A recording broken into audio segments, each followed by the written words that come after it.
Rules follow பண்றானா rules ஒரு special ஷோக்கு சின்ன பையனை உள்ள விட மாட்டேன் ஒரு சின்ன பையனை உள்ள விட மாட்டேன் அப்படின்னு சொல்லிட்டு ரூல்ஸ் ஃபாலோ பண்றாங்க. அப்போ ரூல்ஸ் படி ஒரு டிக்கெட் வேலை எவ்வளோ?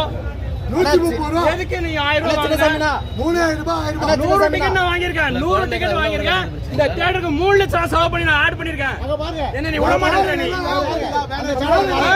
கேட்டா ரூல்ஸ் பேசுறீங்க. ரூல்ஸ் ஐயா 3000 ரூபாய்க்கு டிக்கெட் விக்கிறீங்க. ரூல்ஸ் பேசுறீங்க. இல்ல இப்ப என்ன பிரச்சனை? இப்ப என்ன பிரச்சனை? தியேட்டர்ல விக்கிறாங்க டிக்கெட். சின்ன குழந்தை உள்ள விட மாட்டறானுங்க. எதுக்கு 1000 ரூபாய்க்கு டிக்கெட் வாங்குறீங்க? பணம் வந்து ஏ பணம் சின்ன போதே வெளிய எல்லா ரைட் தான். எல்லா ரைட் தான். ஏன் கேள்வி என்னன்னா எதுக்கு 1000 ரூபாய்க்கு வித்த? நான் 130 ரூபாய் தான் நான் பிரச்சனை பண்ண மாட்டேன். நான் போயிருப்பேன். நான் ஒத்துக்கிறேன். 130 ரூபாய் டிக்கெட் வித்த ஏ சர்டிஃபிகேட் நான் போல. யுஎன்ஏ படமா இருந்தா பேரண்ட்ஸோட கைடன்ஸ்ல படம் உள்ள போலாம். ஏ சர்டிஃபிகேட்டா இருந்தா படத்துக்கு குழந்தைங்க வர கூடாது. 1000 ரூபாய்க்கு டிக்கெட் விக்கிறீங்க. அது தியேட்டர் ரூல்ஸ் இல்ல, கவர்மெண்டோட ரூல்ஸ் அதுதான். இது 1000 ரூபாய்க்கு விக்கிறதா? குழந்தைங்க ஏ சர்டிஃபிகேட் இருந்தா ஏன் கேள்வி 1000 ரூபாய்க்கு விக்கிறீங்க. 1000 ரூபாய்க்கு பண்ணனும். அதுதான் கேக்குறோம். 1000 ரூபாய் கொடுத்து வாங்குனீங்களானே? ஆமா 1000 அப்ப வாங்கும்போது தப்புன்னு தெரியலையா? அது 1000 ரூபாய் கொடுத்து கேள்வி கேட்டேன். இல்லன்ட்டாங்க. வாங்குனீங்க தான் 1000 ரூபாய் கொடுத்து. அதிகமா விக்கிறாங்கன்றத அப்ப வாங்க கூடாது இல்ல?